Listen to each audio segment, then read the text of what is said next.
los dictadores, personajes especiales, con grandes ambiciones, aunque nunca supieron manejar la frustración. Incluso algunos compartían estilo. Villanos o incomprendidos. ¿Hitler quería conquistar el mundo o solamente se estaba aguantando para ir al baño? Mussolini y su deseo de volver a la grandeza del Imperio Romano. O quizás su verdadero deseo era ser un maniquí. No lo sabemos, pero sí es sabido su fanatismo por el cine, sentirse estrellas, porque incluso los monstruos miran películas. Hagamos un recorrido por la cinefilia en dictadores.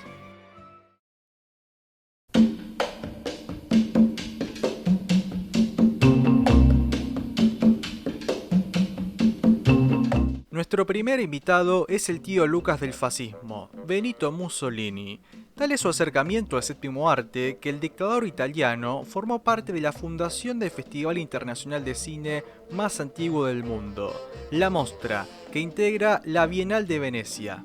Creado el 6 de agosto de 1932 por el conde Volpi y apoyado por el gobierno fascista, la primera edición no tuvo competencia oficial, pero sí grandes estrellas del cine como Greta Garbo, James Cagney, John Crawford y Clark Gable, sumado a un interesante catálogo que incluyó películas como Forbidden de Frank Capra, Viva la Libertad de René Clair, Frankenstein de James Whale y la más celebrada por el público, Dr. Jekyll and Mr. Hyde de Ruben Mamoulian. En 1934, los galardones toman nombre de Copa Mussolini para mejor película y Copa Volpi para mejor interpretación, lo que ahora se conoce como León de Oro. Además de que en la edición de 1936 se establece un jurado internacional, mayormente integrado por europeos y estadounidenses. Un pequeño pedazo de democracia que no tardaría en rozar con los intereses del gobierno de facto. Recordemos que esto era antes del inicio de la Segunda Guerra Mundial, pero con un panorama internacional muy tenso y con Europa aún recuperándose del primer conflicto bélico. Justamente una película sobre la Gran Guerra daría que hablar en el festival de 1938, La Gran Ilusión. Una maravillosa película de Jean Renoir sobre varias fugas de un grupo de prisioneros franceses y el compañerismo que tienen entre ambos, incluso compartiendo un código de respeto con el lado alemán, coronándose como la gran ganadora de la edición. Al año siguiente ya no sería lo mismo, el jurado tendría que acatar las ordenanzas que vienen de arriba, sobre todo un favoritismo en los films de propaganda italianos y alemanes, con la estrella de Leni Riefenstahl siendo finalmente galardonada por su documental Olympia. El jurado se termina disolviendo bajo protesta y la comitiva francesa organiza su propio festival de cine, así es, el Festival de Cannes, con fecha de inauguración el 1 de septiembre de 1939, con tal casualidad o ironía del destino que ese mismo día Hitler invade Polonia iniciando la Segunda Guerra Mundial. Hablando de películas favoritas del Duce, encontramos un film checo de 1933, Éxtasis, de Gustav Majatý y protagonizada por quien sería una gran estrella de Hollywood, Hedy Lamarr.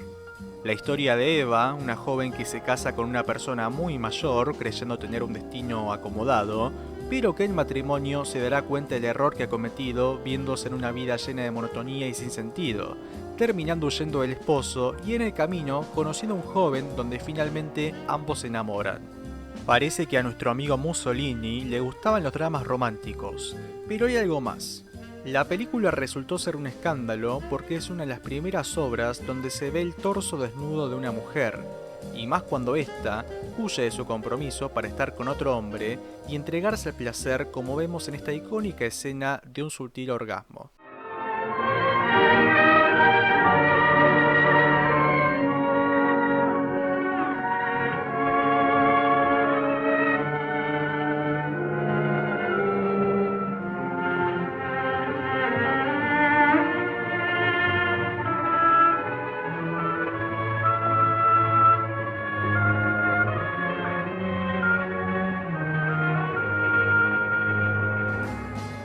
Cuando el dictador la vio, solo esbozó que le había gustado y que Hedy Lamarr es muy bella, terminando el debate y llevándose el premio a mejor dirección. Benito Mussolini, el Milhouse de los dictadores, uno de los primeros en entender el cine como un medio para dirigirse a las masas.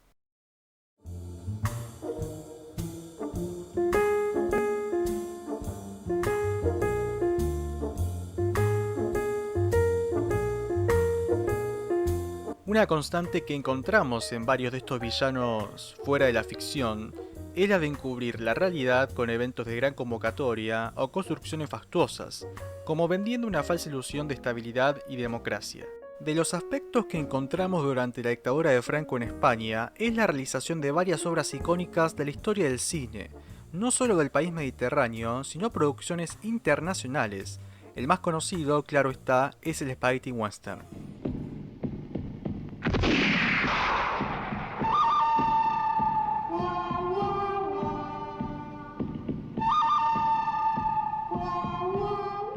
Este género incluía, en la mayoría de los casos, una coproducción entre Estados Unidos e Italia.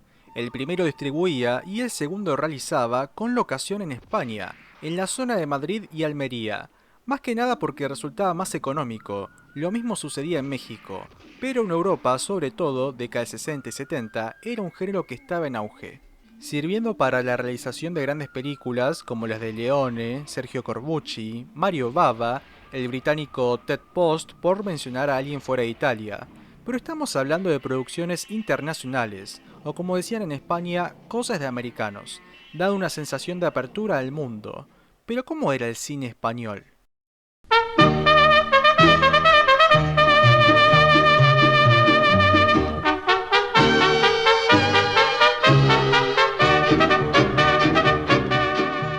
Antes hay que aclarar que Franco era el perro que ladraba, pero la Iglesia Católica era quien tenía en parte la correa.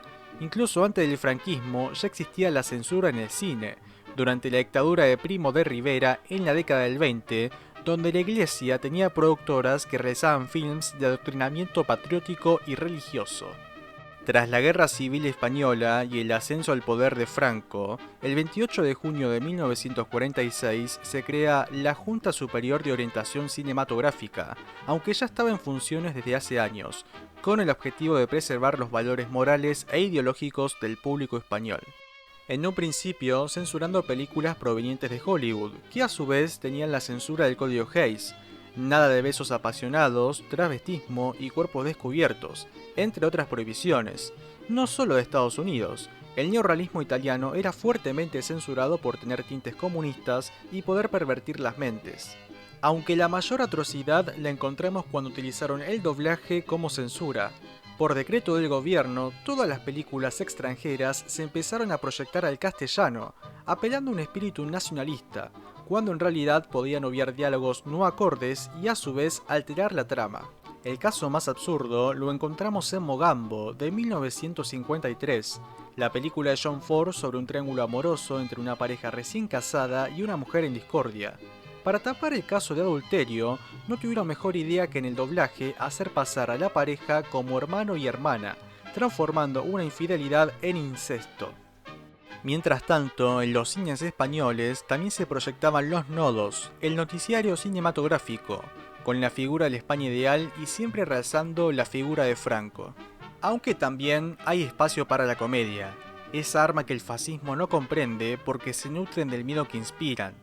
Es imposible ignorar la enorme figura de Luis García Berlanga, cuya obra fue severamente atravesada por las tijeras, pero aún así quedan enormes películas como El Verdugo, Plácido, Bienvenido a Mr. Marshall y mi favorita, Los Jueves Milagro. La historia de un pequeño pueblo sin atractivo hasta que un grupo de personas deciden recrear una aparición milagrosa para hacer crecer sus respectivos negocios, obviamente convulsionando el lugar, porque después de todo, la fe también es un negocio, al menos en las manos equivocadas. Pero, ¿cuáles eran las películas que veía Franco? De joven escribió varias críticas para revistas y también fue guionista, bajo seudónimo. Un ejemplo es Raza, irónicamente censurada por él mismo años posteriores. En El Dictador encontramos una cinefilia muy interesante, teniendo su cine privado en el Palacio del Pardo, donde compartía con sus más allegados. Era muy fanático de Charlton Heston, entre sus favoritas estaban Los 10 Mandamientos, Ben-Hur y El Cid, acá en gustos justificando su ferviente arraigo católico. Para su nieta Carmen Martínez tenía una copia de La Cenicienta, firmada por el propio Walt Disney. Ni hablar de los western clásicos, sobre todo protagonizado por Gary Cooper, y más cercano en el tiempo, El Padrino y Cabaret. Saliendo de Hollywood, en su filmoteca personal se encontraron obras de Bergman como El manantial de la doncella, Las noches de Cabiria de Fellini y Rashomon de Akira Kurosawa. Y referido al cine español, no podían faltar las censuradas, Viridiana de Buñuel, las obras de Juan Antonio Bardem, director afiliado del Partido Comunista, donde vemos una fuerte crítica del régimen en Calle Mayor, Muerte de un ciclista, y finalizando el ya nombrado Berlanga, al que en una oportunidad dijo: no es que sea comunista, peor, es un mal español. Francisco Franco Bahamonde, probablemente el dictador más cinéfilo y uno de los pocos villanos que mantuvieron su régimen hasta la muerte.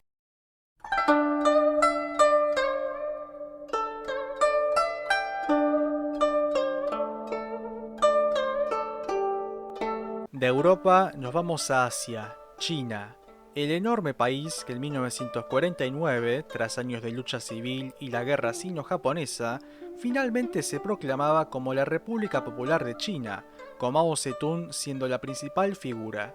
Para mantener el nuevo régimen, Mao instauró una serie de reformas que también vinculaban al cine, aunque la censura del mismo ya existía desde 1911, durante el último reinado de la dinastía Qing, donde prohibía cualquier contenido obsceno o supersticioso, y en caso de proyectarlo, se le revocaba el carnet al propietario del lugar. En la década del 20 recibiría la visita de técnicos provenientes de Estados Unidos para mejorar la técnica, donde también se crearían las primeras productoras locales, en un principio realizando comedia de situaciones como es El romance de un vendedor de frutas, de 1922, considerada la obra más antigua que se conserva. Ya en los 30 veríamos la primera edad de oro del cine chino, donde surgirían las primeras camadas de directores y estrellas, con una fuerte influencia comunista que empezaba a ganar terreno, historias que reivindicaban a la clase trabajadora, ejemplo Corderos Perdidos de 1934.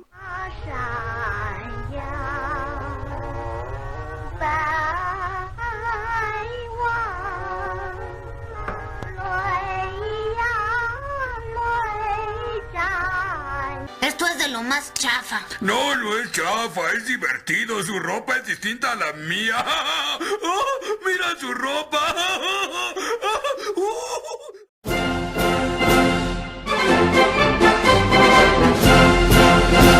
Volviendo a Mao y sus reformas, expropió los estudios e incentivó la realización de material propagandístico o con fines cercanos al partido. Mandó estudiantes a escuela de cine en Moscú y llegó a producir en 17 años 603 largometrajes y más de 8.000 rollos de documentales. Por otro lado, la censura empezó a ser más severa, acompañando el plan de Mao de una autarquía, prohibiendo gran parte de cine extranjero, sobre todo proveniente de Hollywood y Hong Kong. Censura que a lo largo del tiempo se ha vuelto más flexible, pero que sigue estando.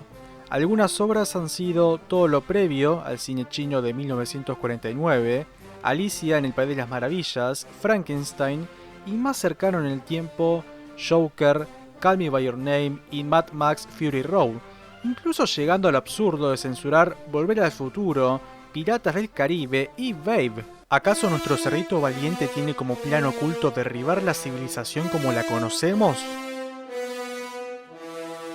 Mientras tanto, durante la Revolución Cultural se restringió gran parte de la industria, con el objetivo de crear una nueva cultura en base a los ideales del partido chino, borrando las antiguas tradiciones, y eso incluía las películas de artes marciales no oficiales como el Kung Fu o Chuan Fa.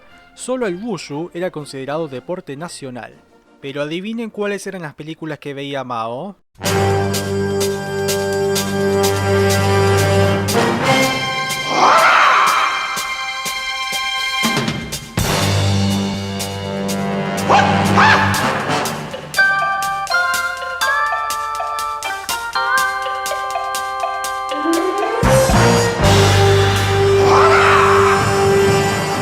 El acercamiento de Mao al cine se dio en los últimos años de vida, sobre todo en 1974, cuando sus doctores le diagnosticaron cataratas, reduciendo su lectura y recomendándole ver películas.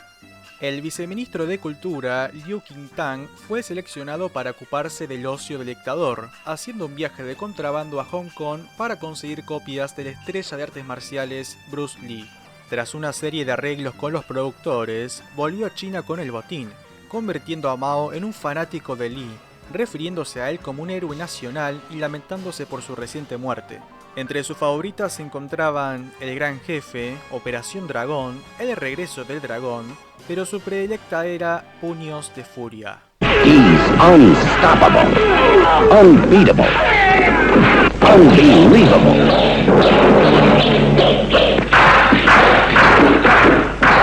He's Bruce Lee, the master of karate, kung fu, delivering the Chinese connection. Bruce Lee, the Oriental superstar who exploded across the screens of America in the phenomenally successful Fists of Fury, is back to defend the honor of his nation and the love of his woman.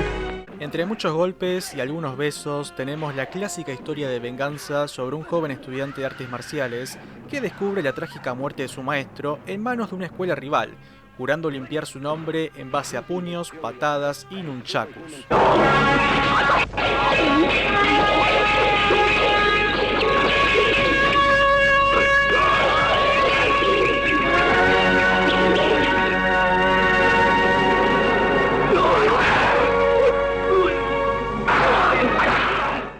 Mao Zedong, otro Milhouse de los dictadores.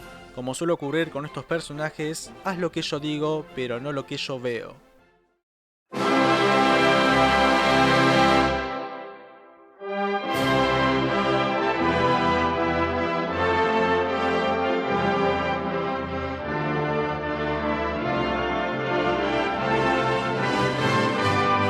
Continuando nuestra junta de alcohólicos anónimos, pasamos a uno que se lleva todos los honores. Cuando Joseph Stalin no ordenaba fusilamientos, se hacía un hueco para ver películas, aunque como venimos viendo, otra historia era fuera de su residencia, con un cine estrictamente censurado y propagandístico. Aunque la prohibición data de la época zarista, centrándose en ocultar desnudos y contenido histórico que podría provocar revueltas, pero se consolida en 1917 tras la Revolución Rusa y la posterior Guerra Civil, donde el material fílmico empieza a ser fundamental para llegar a la gran mayoría analfabeta, realzando las heroicas batallas, el poder de la clase trabajadora y minimizando cualquier contenido religioso o de otros países desarrollados, realizando material como El Obrero y Parásito.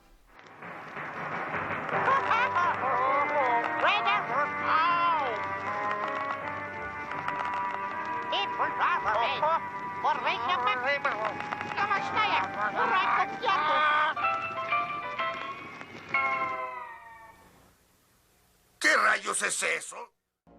Durante ese periodo surgieron grandes realizadores como Lev Kuleshov, Alexander Dovzhenko y Sergei Eisenstein. Esta corriente marcada por el realismo, una novedosa técnica de montaje e historias cercanas al partido, revisadas por el Comité Estatal de Cinematografía Soviética, más conocido como Goskino. Era tal el acercamiento del dictador al cine que en varias oportunidades él mismo fiscalizaba lo que se debía censurar, como es el caso de Padre e Hijo, película de 1937 dirigida por Margarita Barskaya. La misma relata la historia entre un padre que prioriza su trabajo como director de una fábrica en beneficio del pueblo, mientras que el hijo padece la ausencia de una figura paterna y la falta de educación. La obra fue considerada una calumnia por la crítica, retirando todas las copias de los cines y arrestando a la directora, siendo sentenciada al Gulag donde finalmente murió. Otro ejemplo son las sugerencias técnicas de Stalin, recomendando no utilizar ángulos de cámara cuyos intérpretes se vean desde abajo o desde arriba, o sea, picado y contrapicado, solo a la altura de los ojos. En ese sentido podríamos decir que en parte se parece a John Ford. Y hablando de Ford, el dictador tenía en su lista negra a la gran estrella de cine John Wayne, en realidad una relación de amor y odio, ya que le encantaban sus westerns como La Diligencia, pero Wayne a su vez era un ferviente anticomunista, llegando a sobrevivir a varios intentos de asesinato, el más cercano cuando dos agentes de la KGB se infiltraron en Warner para matar al Duke, siendo interceptados por el FBI. Pero, como dice el dicho, los que se odian se aman. Y Stalin era un ferviente consumidor de Hollywood y lo compartía entre sus pares internacionales. Llegó a pasar Tiempos Modernos de Chaplin un día entero en los cines de Moscú.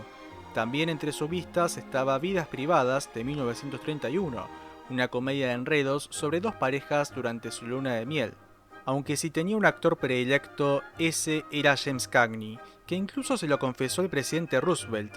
Este, en señal de buena fe, le ofreció enviarle sus películas, pero Stalin le replicó que ya tenía todas en su filmoteca privada, nuestro camarada siendo un precursor de la piratería.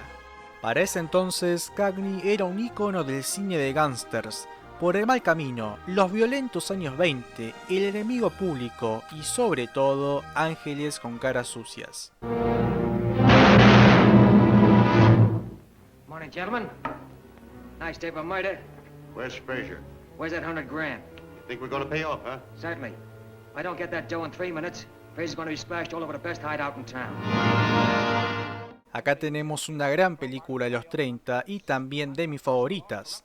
Cagney sale de prisión tras cumplir una larga condena y regresa al vecindario para seguir con sus malos negocios. Se encuentra con su viejo amigo de crímenes, pero este ahora convertido en sacerdote, enfrentándose por la paz del lugar y sobre todo de un grupo de jóvenes que ven en Cagney una peligrosa figura a seguir.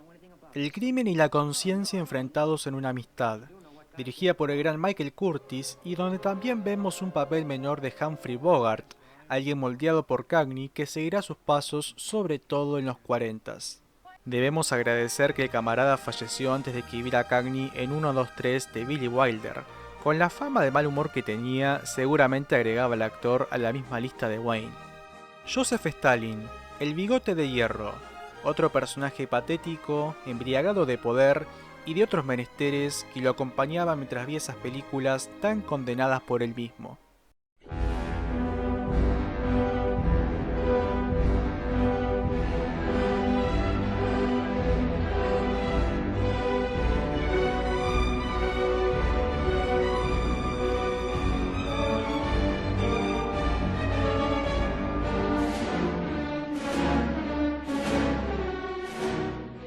Ahí vemos caminando a uno de los principales cosplays ideológicos de la actualidad, el villano, según a quien le preguntes, del siglo XX, Adolf Hitler. En este recorrido hemos atravesado diversos personajes que han compartido época y de cómo han utilizado el cine para inundar su propaganda, pero el caso de la Alemania nazi es bastante particular. Ya desde la fundación del Partido Nacional Socialista, varios partidarios hacían hincapié en sus textos de utilizar esta herramienta para llegar a las masas. Obviamente el nombre más importante es el del ministro de propaganda Joseph Goebbels, pero hagamos un alto para contextualizar cómo estaba el cine alemán en ese entonces.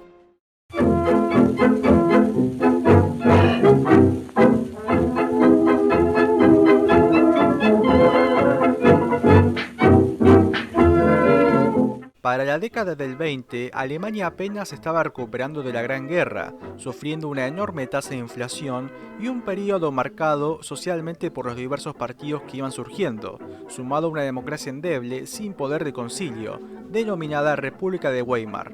Pese a eso, el cine parecía ser otra historia. En 1917 se había creado la UFA, la Universidad de Cine Alemana, con la ayuda del gobierno y de diversas productoras locales, siendo el campo ideal para realizadores como Murnau, Max Ophüls, Douglas Sirk, Fritz Lang, por mencionar algunos. Una verdadera primavera cultural con Berlín como principal centro de difusión, pero a lo lejos ya se avecinaba la tormenta.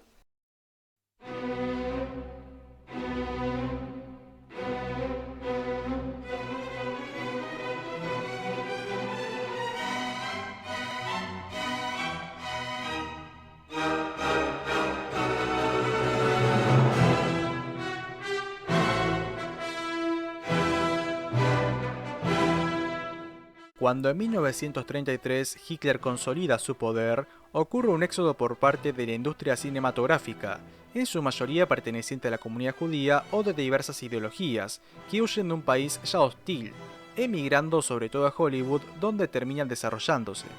Por su parte, la UFA queda totalmente desahuciada de realizadores, técnicos e intérpretes. Es ahí cuando Joseph Goebbels se hace con el poder del estudio y el Führer piensa en un director para hacerse cargo, Fritz Lang. Este a su vez venía de un reciente roce con el nacionalsocialismo. Su película, El testamento del Dr. Mabuse, había sido confiscada por utilizar eslogans de Hitler en el villano de la película, donde este menciona el plan de perpetuar su imperio del crimen por 1000 años. El director recibe una invitación de Goebbels, o mejor dicho, una orden para encontrarse en el ministerio y conocerse en persona.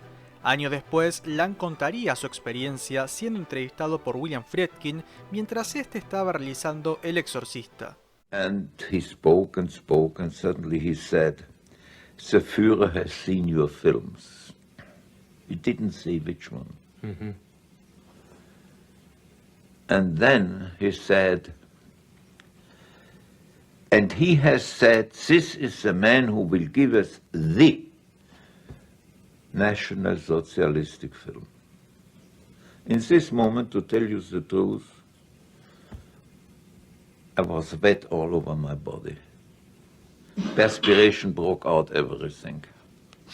I looked out of the window, and there was, I don't know how you say it in English, you know, a big post. Yes. Like you have it here with lamps on, and there was a 3-side clock. Yes. And you could watch the clock. And I said, how do I get out of here? To yourself? To myself, no, naturally. Mm-hmm. I don't know what I said to Goebbels, so help me God. But in essence, I said, I'm tickled pink. And I was looking at the hands of the clock, and they moved, and my only idea was, how do I get out of here? Get to the bank, get some money out of the bank, and leave Germany. And I said, Herr Minister, I don't know if you know one thing. My father comes from an old peasant family, 100 years back. My mother was born Catholic, but her parents were Jewish. So again he turned on his charm and said, Mr. Lang, we decide who is an Aryan. I said, thank you. What should I say? What could I say? I didn't want it to end in a concentration camp.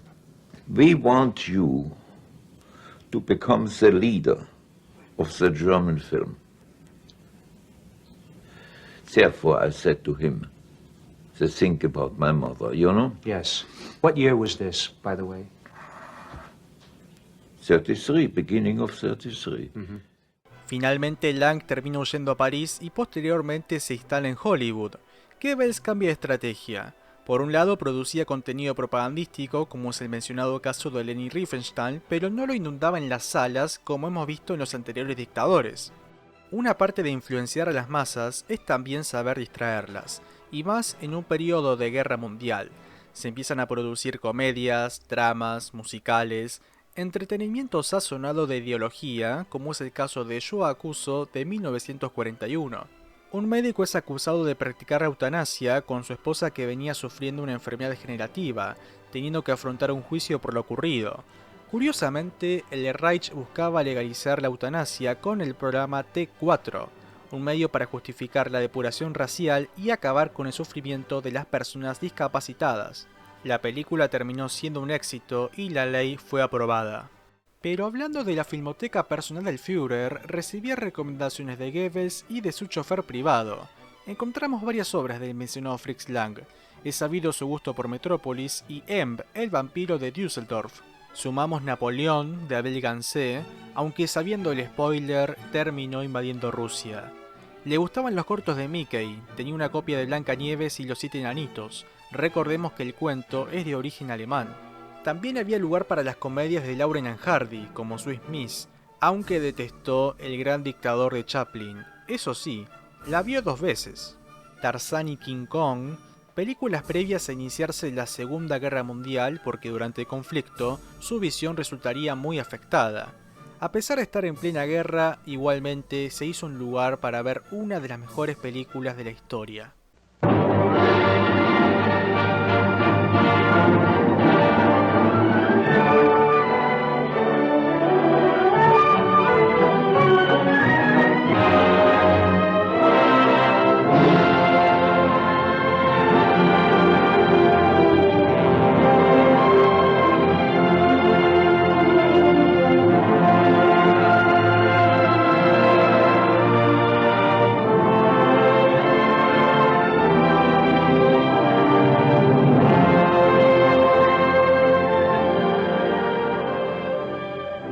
el tráiler y ya me dan ganas de volver a verla. Lo que el viento se llevó. Scarlett O'Hara y su historia a través del nacimiento de una nación. A modo personal, podemos deducir por qué le gustaba a Hitler. Una familia rica ultrajada por la guerra civil y la derrota posterior. Levantarse entre los escombros y jurar ante Dios, o en este caso ante el Führer, nunca volver a pasar por lo mismo. God is my witness. As God is my witness, they're not going to lick me. I'm going to live through this, and when it's all over, I'll never be hungry again. No, nor any of my folk. If I have to lie, steal, cheat, or kill, as God is my witness, I'll never be hungry again.